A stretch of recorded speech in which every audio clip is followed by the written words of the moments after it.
The sun was melting behind the western hills when the lone cowboy rode into the quiet valley. Dust clung to his boots, his coat, and even the weary horse beneath him. The animal's breath came in slow puffs, and its hooves made a hollow sound on the cracked earth. He had been riding for 2 days straight, chasing the edge of nowhere, with nothing in his saddlebag but a piece of stale bread and a folded letter he never opened. He wasn't looking for trouble, just a dry place to rest his bones for the night.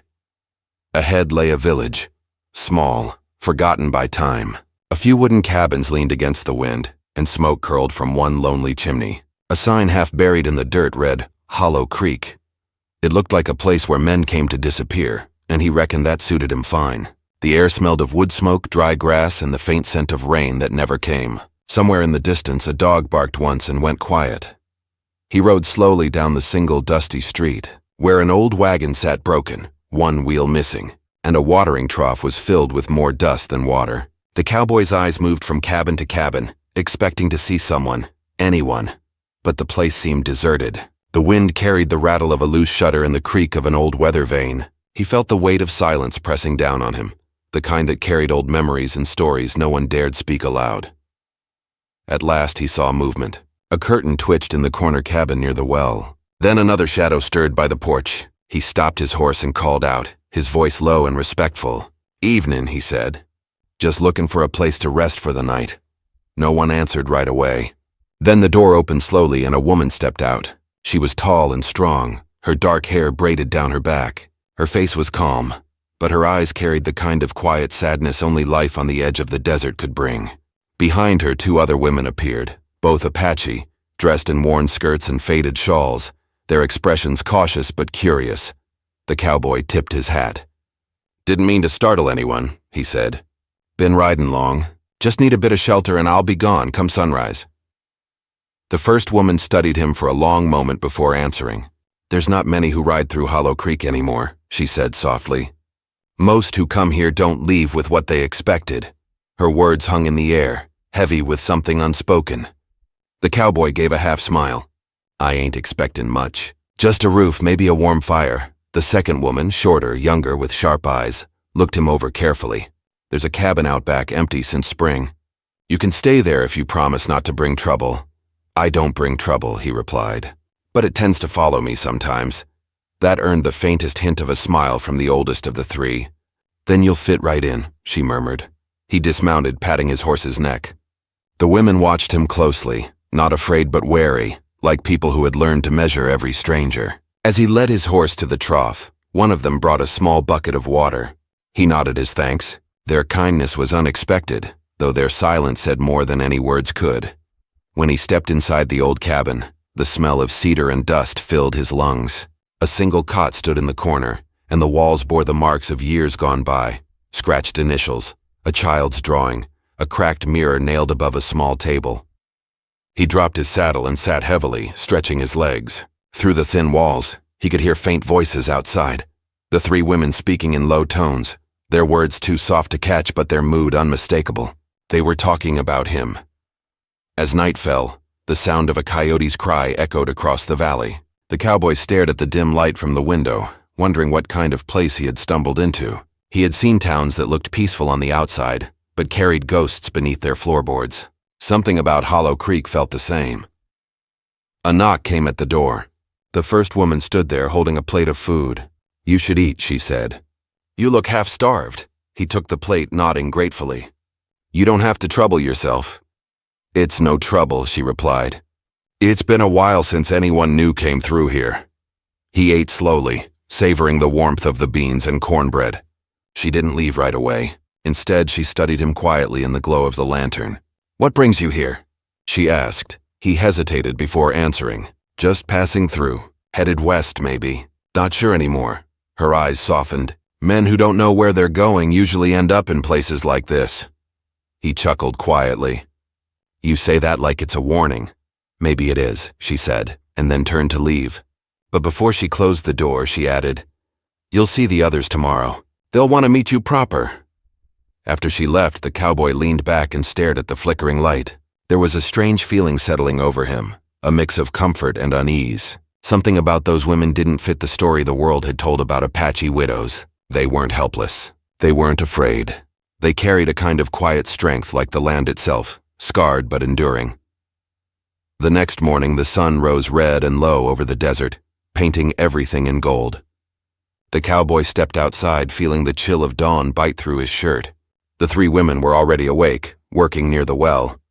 They moved in rhythm, wordless but connected, as if they'd been living in each other's shadows for years. He tipped his hat in greeting, but only the youngest returned the gesture with a small nod.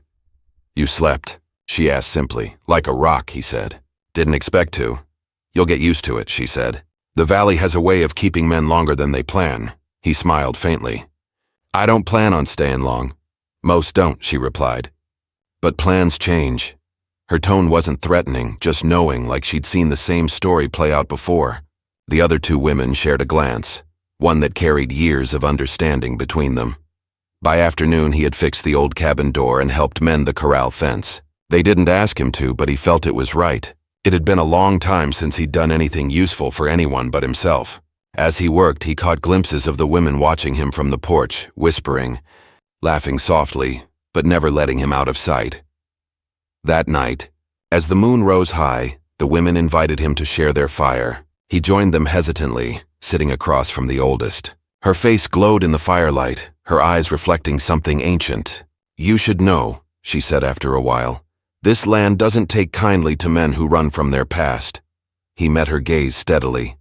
"Ain't running, just looking for peace." "Peace don't live here," the younger one said quietly. "Only choices." The fire crackled. The night stretched on, heavy with unspoken truths. The cowboy didn't know what they meant, but something deep inside told him that his arrival hadn't been by chance. When he finally stood to leave, the first woman stopped him. "You don't have to sleep alone tonight," she said. Her voice was gentle but carried a weight that made his chest tighten. "You could stay with us by the fire. It gets cold out here." He looked at her, unsure how to answer. The three women watched him closely, their faces unreadable, their eyes shimmering like the desert stars. He could sense it then. The strange, silent pull of Hollow Creek and the secret that lived within these widows' hearts. He had come here only seeking a night's rest, but as the firelight flickered and the wind shifted through the valley, he realized something was waiting for him, something he wasn't ready to name. And before the night was over, he would learn that in this forgotten village, nothing was ever given freely, not even kindness. The next morning, the cowboy woke to the faint sound of wind brushing through the cottonwoods. The air felt cooler than before, touched by the scent of dew and smoke from the dying embers of last night's fire. His horse grazed near the corral, quiet and calm, as if it had found more peace here than he had. The village still seemed half asleep. Only one of the women was up, tending to a small garden behind the cabins. He stepped outside and stretched, feeling the ache in his shoulders from too many days on the trail. The woman looked up when she noticed him. She gave a small nod, not unfriendly but distant, as though she wasn't sure yet whether he belonged there. "Morning," he said. She didn't answer right away. "You'll find water by the well," she finally said. "The bucket sticks sometimes, but it'll draw if you're patient." He walked over, filled a tin cup, and drank deeply. The water was cold, sharper than he expected, carrying the taste of stone and earth. It woke him fully. "You all been here long?" he asked, trying to make light talk. The woman kept working, pulling weeds with slow, careful motions. "Long enough," she said quietly. "Long enough to see the world change, but not enough to forget what it took from us." Her words made him pause. "You lost people?" She looked up then, her dark eyes steady.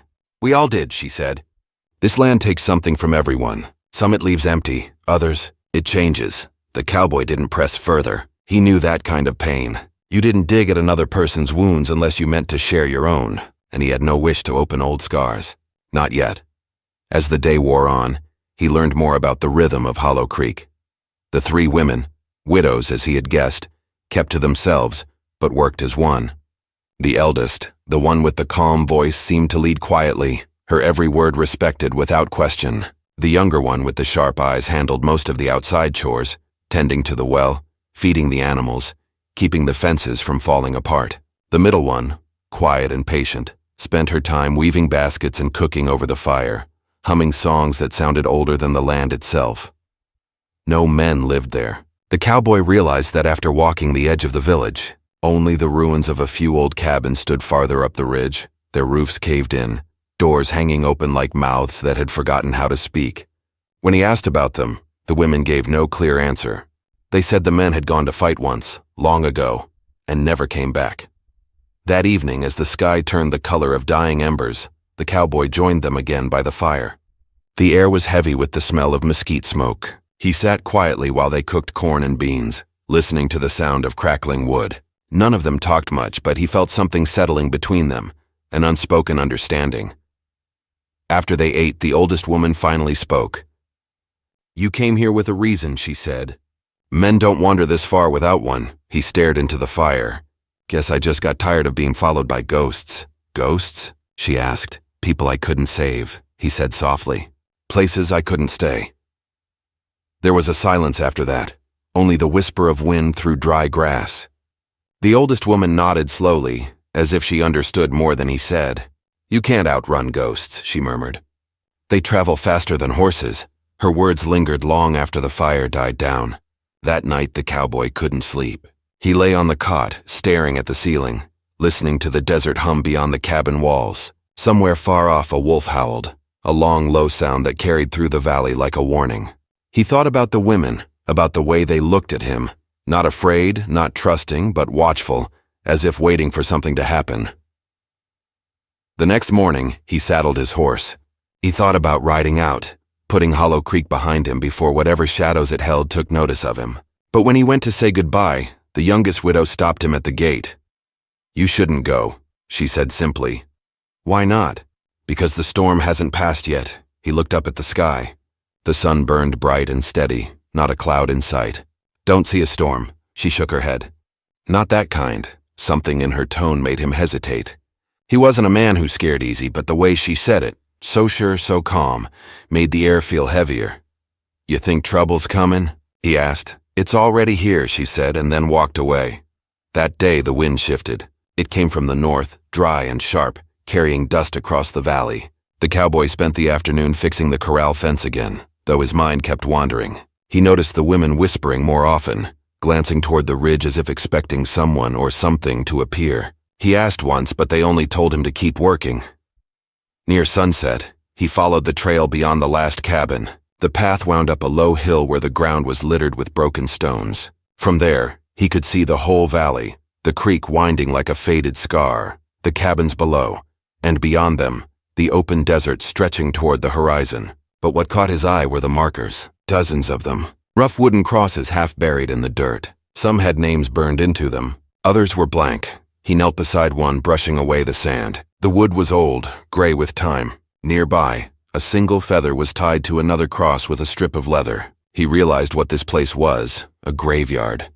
The sound of footsteps behind him made him turn. The oldest woman stood there, her shawl pulled tight against the wind. "You shouldn't be up here alone," she said quietly. "I didn't mean no disrespect," he replied. "Just wanted to understand what happened here." Her gaze followed his toward the crosses. "Men died here," she said.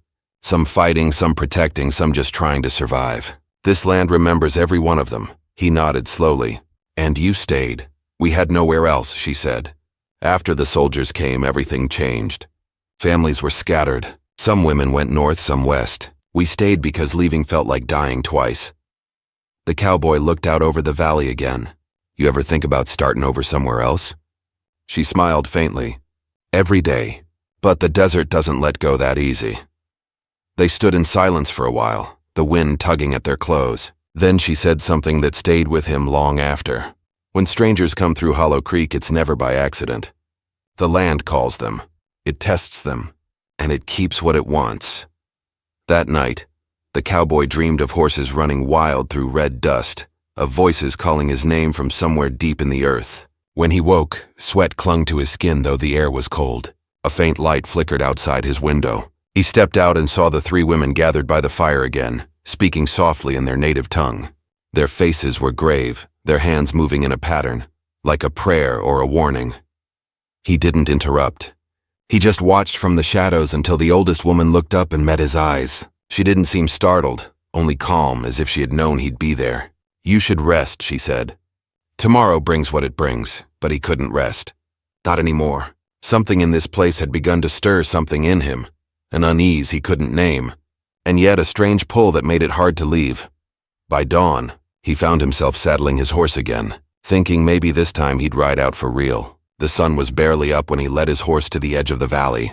The wind was still, the sky pale and wide. But as he reached the first bend in the trail, he stopped. 3 riders appeared on the far ridge, dark figures against the light. They weren't moving fast, but they were coming straight toward Hollow Creek. The cowboy's hand went to the revolver on his belt. He watched the riders descend slowly, their outlines growing clearer with each passing moment. Whoever they weren't travelers. Something about the way they rode, tight formation, silent, sure, made the hair on his neck rise. He turned his horse back toward the village. The women were already waiting outside, their faces unreadable. "You knew," he said. The oldest one nodded. "The past always finds its way home." The cowboy looked toward the approaching riders, dust swirling behind them like ghosts rising from the earth. The silence in the valley grew heavier, stretched tight as a drawn bow. He didn't know yet whose ghosts these were, or what kind of storm was about to break over Hollow Creek. But he knew one thing for certain. Whatever peace he had been looking for, he wasn't going to find it here. The riders reached the edge of the valley by mid-morning. Dust trailed behind them like smoke from a dying fire, and the sun flashed off the metal of their rifles. The cowboy stood near the well, watching quietly, one hand resting on his horse's reins, the other close to his holster. The 3 widows stood farther back by the porch, their faces still and unreadable. None of them said a word, but the air around them felt heavy, almost trembling. When the riders came closer, the cowboy saw their faces, rough, wind-burned men with hard eyes. Their clothes were torn and coated in trail dust, their expressions mean with purpose. The man in front wore a long brown coat and carried himself like someone used to being obeyed. He stopped a few feet away and looked around at the silent cabins before letting his gaze fall on the cowboy. "You're not from here," the man said flatly. "Just passing through," the cowboy answered. The man's eyes narrowed. "That so? Funny time to be passing through. We've been riding 3 days looking for someone." The cowboy didn't move. "You looking for me?" "Not unless you took something that don't belong to you," the man said. He spat into the dirt. "We're looking for a deserter. Fella ran off with army stock and a pouch of gold he wasn't supposed to have." The cowboy shook his head. "Don't sound like anyone I've met." The man studied him for a moment, then looked toward the widows. "And who are they?" "Women who've done nothing wrong," the cowboy said. His voice was calm but firm. "Ain't no reason to bother them." The man in the brown coat grinned, showing teeth the color of tobacco. "You speak for them now? Didn't realize this place had a sheriff." "I ain't the law," the cowboy said. "Just someone who believes in minding his own business." The air between them tightened. For a long moment neither man moved. Then the leader laughed and turned his horse slightly. "We'll camp outside the valley tonight," he said. "If that deserter's here, we'll find him come morning." They rode off toward the ridge, leaving a trail of dust and unease behind them. The cowboy turned toward the women. "Who are they really?" he asked.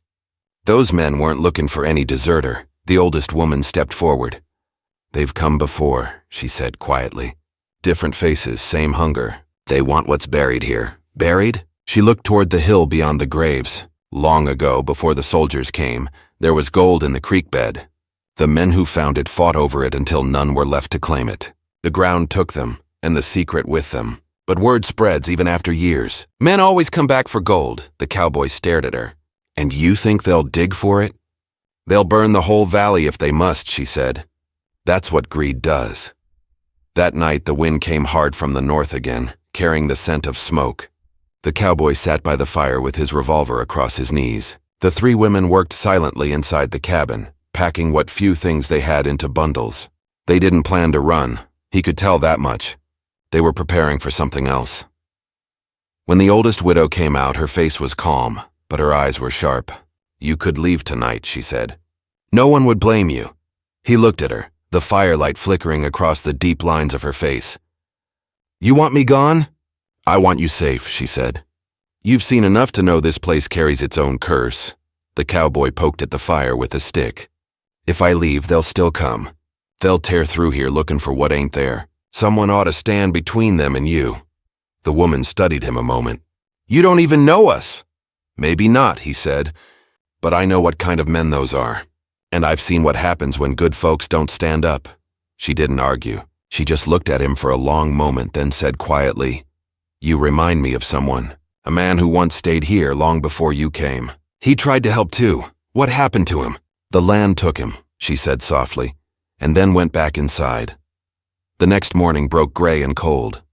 The riders had camped near the ridge, their smoke visible against the pale sky. The cowboy watched them through the scope of an old rifle he found in one of the cabins. They were planning something. He could tell from their movements. 2 of them were setting up near the creek, while the 3rd rode along the upper trail scanning the cabins below. When he lowered the rifle, he saw the youngest widow standing behind him. "They're coming soon," she said. "You seem awful sure," he replied. "Because I know that kind of men," she said. "They won't wait. They'll want to take before they ask," he nodded. "Then we'd best be ready." She didn't look afraid. "We always are." By noon, the riders came down from the ridge again. The cowboy stood in the open this time, near the well, his hat pulled low. The 3 widows stayed on the porch silent, watching. The man in the brown coat dismounted slowly. "We've been thinking," he said. "This place looks quiet, too quiet. You sure there ain't something under all that dirt worth digging up?" The cowboy's jaw tightened. "Ain't nothing here but ghosts and bad memories. You're welcome to take both if you can carry 'em." The man smirked, then gestured toward the hill. "Funny thing, though, we found fresh dirt up there. Someone's been digging. You sure you don't know what's buried?" "I told you," the cowboy said. "Ain't nothing up there worth dying for." "Maybe," the man said. "But I'll be the judge of that." He turned to his men. "Start digging. If anyone gets in the way, put 'em down." The cowboy's hand went to his revolver. "You take one more step toward that hill, you'll find more than gold waiting for you." The standoff stretched like a pulled wire. The wind stirred the dust, the horses shifted nervously, and even the sun seemed to dim behind a thin veil of cloud. Then, without warning, one of the riders reached for his gun. The crack of a rifle echoed through the valley. The shot didn't come from the cowboy. It came from the porch. The youngest widow stood there, rifle still smoking. The rider who'd drawn fell from his horse. For a heartbeat, no one moved. Then chaos broke loose. The other 2 riders dove for cover behind their horses, shouting curses. The cowboy hit the dirt, returning fire. Bullets tore through the dry air, chipping wood and splintering fence posts. The fight didn't last long, but when the smoke cleared, the valley was silent again. 2 of the riders lay still in the dust. The 3rd, the man in the brown coat, was gone, his horse galloping toward the ridge. The cowboy stood slowly, reloading his gun. "He'll be back," he said. The oldest woman nodded. "Yes, he'll bring others."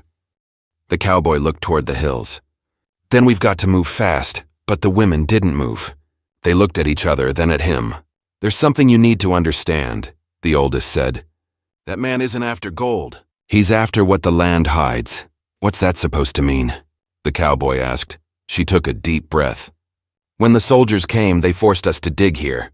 Said they were building storage pits, but they were burying something else, something they didn't want found. We don't know what it was, but it poisoned the ground. Nothing grows near the creek anymore. Those who tried to uncover it, they vanished." The cowboy frowned. "And you think that's what he's after?" "I don't think," she said. "I know. He was one of them once, a soldier who survived when the rest didn't. He's come back for what they hid." The cowboy felt the weight of her words. He looked up toward the ridge where the last rider had disappeared. The wind carried the faint echo of hoofbeats fading into the hills. That night, no one slept. The widows stayed near the fire, speaking in low voices. The cowboy kept watch near the well, his rifle across his lap. Every sound, the crack of branches, the rustle of wind, made him turn.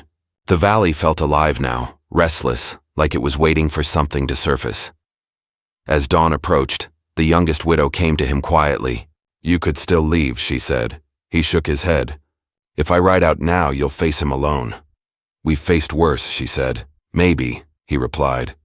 "But you won't face this one without me." She looked at him for a long moment. "You don't understand," she said softly. "This place keeps those who fight for it. It won't let you go, no matter what happens." Her words settled in his chest like a weight he couldn't shake. The first light of morning crept across the valley, painting the cabins gold. Somewhere out there, beyond the hills, the man in the brown coat was gathering his strength. The cowboy knew the fight wasn't over. It was just beginning, and whatever was buried beneath Hollow Creek was about to rise again. By the time the third sunrise came, The valley no longer felt like the same quiet place the cowboy had first ridden into. The wind that once carried only dust and silence now brought the uneasy sound of movement, distant voices, metal clinking, and the steady thud of boots. Somewhere beyond the ridge, the man in the brown coat had returned, and he wasn't alone this time. From the high ground above Hollow Creek, thin lines of smoke rose against the morning sky. The cowboy stood near the old well, watching them with a frown. He'd seen the signs before, campfires too far apart to be travelers and too many for hunters. They were spread wide, surrounding the valley like a noose. "They're here," he said quietly. The oldest widow joined him, her shawl wrapped tightly against the wind. "We knew he would come back," she said. "Men like him always do. How many?" he asked. "More than before," she said. "Maybe a dozen." The cowboy let out a slow breath, his jaw tightening. "Then it won't be long before they come down that trail." The youngest widow appeared behind them, carrying a bundle of old rifles. "There are still some bullets left," she said. "Not many." He took one of the rifles, checked the barrel, and nodded. "It'll do." The women worked quietly beside him, boarding up the windows, stacking what little firewood they had near the doors. There was no panic in their movements, just a tired acceptance like people who had faced storms before. The cowboy could feel the tension building in the air, thick and electric. As they worked, he glanced toward the hill where the graves stood. The earth up there looked freshly disturbed again, the wind brushing over it as though whispering something to the land. The cowboy remembered what the oldest widow had said about what was buried, something the soldiers had hidden. The thought of it made his skin crawl. That night the fire burned low. No one spoke much. The widows sat close together, whispering softly in their own tongue, the kind of talk meant for the heart and not for strangers. The cowboy sat apart, his hat pulled low, cleaning his revolver by lamplight. Every so often he looked toward the window. The silence outside was too clean, too perfect. Even the coyotes had gone quiet. He was about to speak when the youngest widow suddenly raised her head. "They're moving," she said. "How do you know?" She pointed toward the ridge. The faint glow of torches flickered against the darkness, tiny flames drifting slowly down the hill like falling stars. The cowboy stood, sliding his revolver into his holster. "Looks like they didn't come to talk." "No," said the eldest. "They came to dig." He nodded grimly. "Then we'd better stop 'em." They moved through the darkness together, keeping low as they crossed the open stretch toward the creek. The sound of shovels echoed faintly through the still air.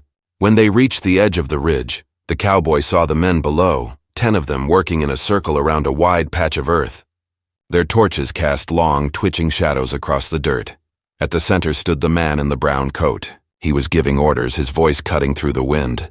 "Dig deeper," he barked. "It's under there, I swear it." The cowboy crouched behind a rock, his hand tight around the rifle. "He's gone mad," he whispered. "Ain't nothing down there worth dying for." The oldest widow beside him shook her head. "He's not mad. He's remembering. That's worse." As the men dug, a strange sound began to rise from the ground, a low, hollow groan, like the earth itself was breathing. The shovel struck something hard and the digging stopped. For a long moment no one spoke. Then one of the men bent down and brushed the dirt away. "Looks like wood," he said. "A box or crate. Open it," the man in the brown coat ordered. The cowboy's stomach turned. "We can't let them do that," he said quietly. The youngest widow raised her rifle. "Then we don't wait." Before he could stop her, she fired. The first shot cracked through the valley like thunder. One of the diggers fell. The others shouted, grabbing their weapons. Chaos exploded in an instant. The cowboy fired next, aiming low to drive them back from the hole. Torches fell, rolling in the dirt. The flames lit up the terrified faces of the men as they scrambled for cover. The sound of gunfire echoed against the canyon walls, sharp and fast. The man in the brown coat ducked behind a wagon, firing back. "I knew it!" he shouted. "You're guarding it." "Whatever's buried here, it's ours now." The cowboy shouted back, "You don't know what you're messing with." The reply came in gunfire. Bullets tore through the air, splintering the rocks. The cowboy and the youngest widow shifted positions, moving along the ridge to get a better view. The other 2 women stayed near the cabins, reloading and watching the valley for anyone trying to flank them. Then the earth shuddered. The sound stopped everything, the shooting, the shouting, even the wind. The ground near the hole began to sink, dust swirling into the air. The torches flickered wildly, casting red light over the shifting soil. One of the men stumbled backward. "Something's moving down there," he yelled. The cowboy's heart hammered. The oldest widow's voice was barely a whisper. "It's waking up." A moment later, the ground split open with a deep rumbling crack. The box the men had uncovered collapsed inward, and a foul smell poured out, thick and sharp like rot and gunpowder. The torches went out one by one as the valley filled with the sound of breaking wood and grinding stone. The cowboy felt the earth tremble beneath his boots. What in God's name?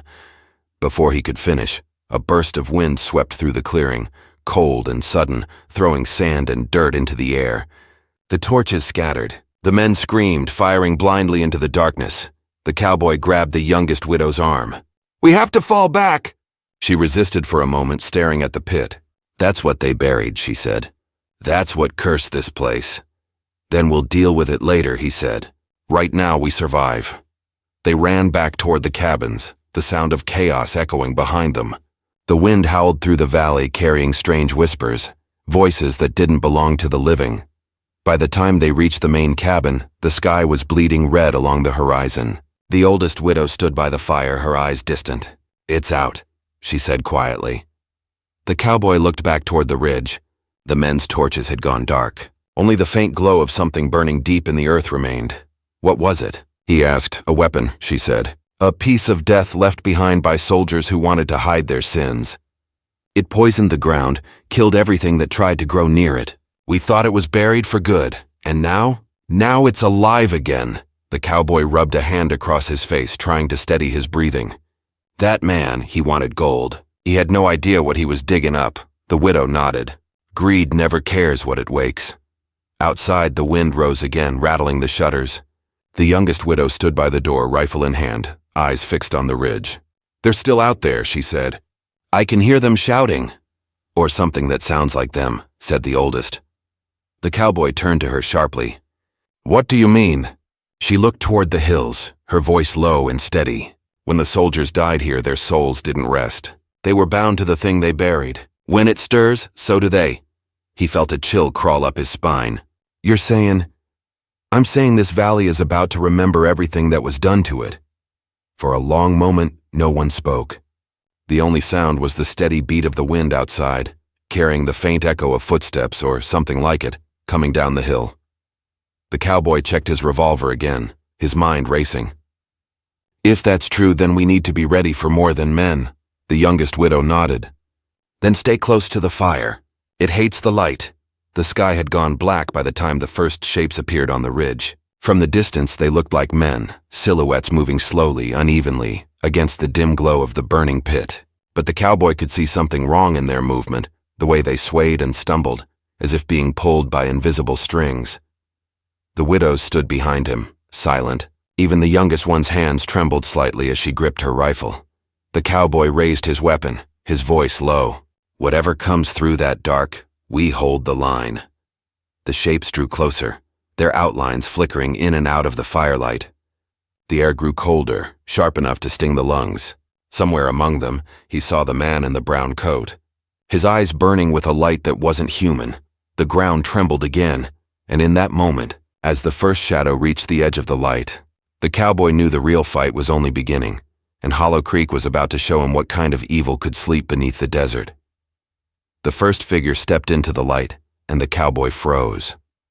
It looked like a man, but the eyes were hollow, glimmering with a dull, sickly glow. Dust clung to its skin like ash, and when it moved, it made no sound. Behind it came more shapes, dragging shadows with them, as if the night itself was following. The youngest widow fired, the shot cracking through the air. The figure fell, but instead of bleeding, it crumbled, dust scattering in the wind. The cowboy pulled his revolver and joined in, every shot echoing through the valley. The shadows staggered, broke apart, but more came. For every one that fell, two rose behind it. "They won't stop," the eldest widow said calmly, her eyes fixed on the fire. "They don't belong to the world anymore." "Then we end what's keeping them here," the cowboy said. "That thing in the ground," the oldest nodded. "It must be destroyed before the sun rises, or it'll never rest." He reloaded quickly, the metal clicking sharp against the silence between gunshots. "Then I'll go." "No," said the youngest widow. "You'll need me." He hesitated, then nodded once. Together they stepped out into the night, moving toward the ridge where the earth still burned faintly red. The other women stayed behind, keeping the fire strong, guarding the cabin in case anything came near. As they climbed, the air thickened with the smell of burnt earth and smoke. The wind carried strange whispers, broken voices repeating words that no longer made sense. The cowboy ignored them, his boots crunching over loose rock and ash. When they reached the top, the pit was still open, glowing from deep below like the mouth of something alive. The man in the brown coat stood there, swaying near the edge. His hat was gone, his face pale and streaked with dirt, but his eyes burned with wild hunger. "It's mine," he said, his voice trembling. "All of it. Do you hear me? It's mine." "There's nothing here worth dying for," the cowboy said. "You saw what it did." The man laughed, the sound brittle and hollow.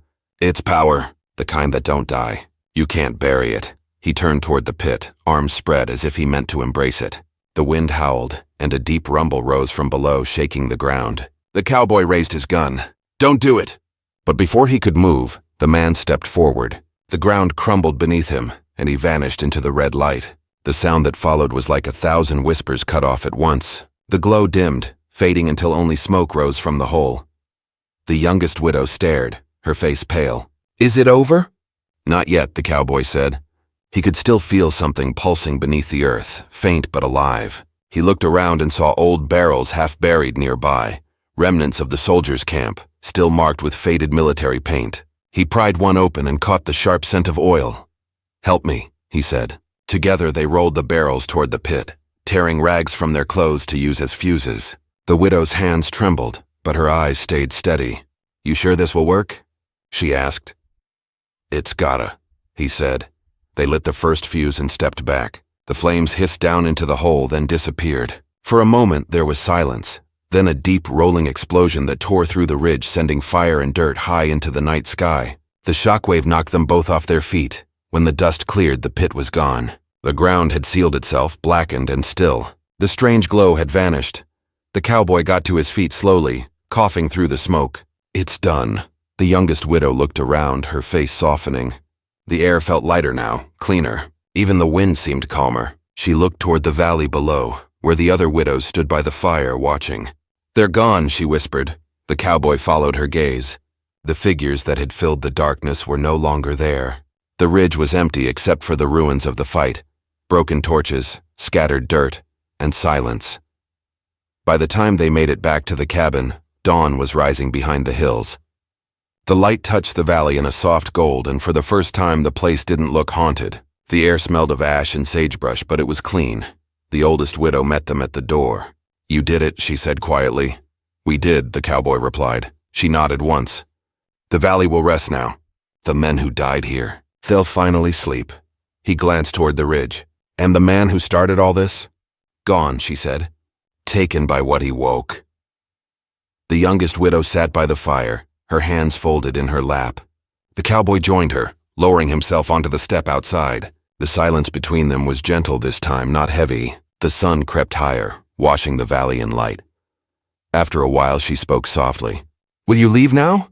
He looked out across the land, the mountains fading into the distance. "Maybe," he said. "Ain't much reason to stay. There's peace here now," she said. "You could rest too," he smiled faintly. "Men like me don't rest easy. But I'll remember this place." The wind shifted, carrying the faint scent of the mesquite trees down the hill. Somewhere far off a bird called, the first he'd heard in days. The widows began clearing the ashes, sweeping the porch, restoring the cabin like they were preparing it for a new beginning. By midday, the cowboy had saddled his horse. The women stood nearby, watching quietly. The oldest handed him a small leather pouch. "Take this," she said.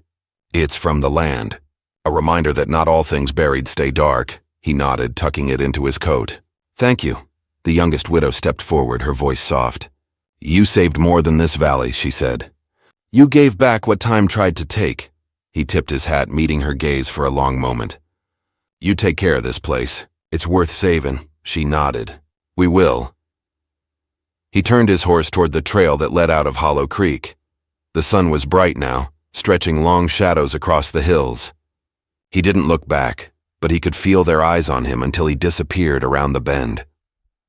For a long time, the valley was silent again, but it wasn't the same kind of silence as before. It was peaceful, like a deep breath after a long storm. The widows worked together, planting seeds near the creek, mending the fences, and tending the graves on the hill. The ground that had once been cursed began to grow green again. Weeks passed, and stories of what happened in Hollow Creek began to fade into whispers told by travelers passing through. Some said the cowboy never made it far, that he settled somewhere beyond the desert. Others said he rode north and was never seen again. But every year, when the wind blew through the valley at dusk, the widows swore they could hear the faint sound of hoofbeats, fading into the horizon, a reminder of the man who'd come out of nowhere and faced what others feared to even speak of. And when the sun dipped behind the ridge, the land glowed softly, the light catching on the stones that marked the graves. The widows would light their lamps, say a few words in their old tongue, and watch as the stars came out, bright and steady, untouched by darkness. The cowboy's name was never carved into any stone, but his story lived in the valley's quiet strength, in the whisper of wind through the grass, and in the peace that finally returned to Hollow Creek. It was said that places remember the ones who saved them. And in the stillness of the desert nights under a sky filled with endless stars, the valley remembered him, not as a hero, but as a man who came when he was needed, and left when the job was done. The earth that had once held so much pain now rested easy. The wind no longer carried cries, only the soft hum of life returning. Hollow Creek had been given back its soul, and somewhere far beyond the horizon, where the land met the light, a lone rider moved through the dust, free at last.